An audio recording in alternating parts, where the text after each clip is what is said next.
বান্দরবানে সাঙ্গু নদীতে ফুল ভাসানোর মধ্য দিয়ে শুরু হলো বিজু। সংগৃহীত তথ্যচিত্রে জানাচ্ছে বিস্তারিত। 12ই এপ্রিল পালন করা হয় ফুল বিজু।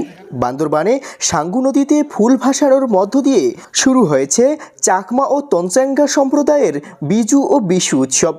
এই দিন ভোরের আলো ফোটার আগেই ছেলেমেয়েরা বেরিয়ে পড়ে ফুল সংগ্রহের জন্য। সংগ্রহিত ফুলের এক ভাগ দিয়ে বুদ্ধকে পূজা করা হয় আর অন্য ভাগ জলেতে ভাসিয়ে দেওয়া হয়। বাকি ফুলগুলো দিয়ে ঘরবাড়ি সাজানো হয়। পুরনো বছরের হতাশা, গ্লানি ও দুঃখ ভুলে সুন্দর আনন্দময় একটি নতুন বছরের প্রত্যাশা নিয়েই এই উৎসব। ভোরে শহরের মধ্যপাড়া সাঙ্গু নদীর ঘাটে তরুণ তরুণী ও শিশু কিশোর ঐতিহ্যবাহী নানা রঙের পোশাক পরে নদীর পানিতে ফুল ভাসায়।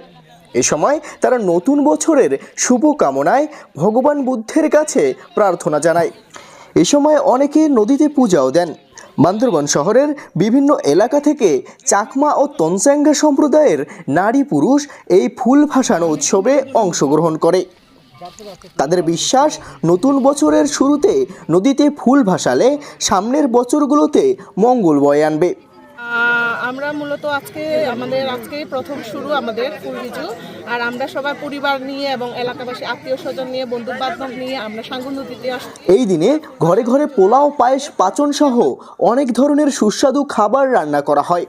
বন্ধুবান্ধব, আত্মীয় স্বজন বেড়াতে আসে এবং এসব খাবার দিয়ে তাদেরকে আপ্যায়ন করা হয়। উজ্জ্বল তঞ্চাঙ্গা আহ্বায়ক, বাংলাদেশ তঞ্চঙ্গা কেন্দ্রীয় বিশু মেলা উদযাপন পরিষদ। পবিত্র দিন, আমাদের উৎসবের দিন, আনন্দের দিন। বাংলা নববর্ষের প্রথম দিন অর্থাৎ 14 এপ্রিল পালন করা হবে গজা পজা দিন অর্থাৎ গড়িয়ে পড়ার দিন। এই দিনেও বিজুর আমেজ থাকে।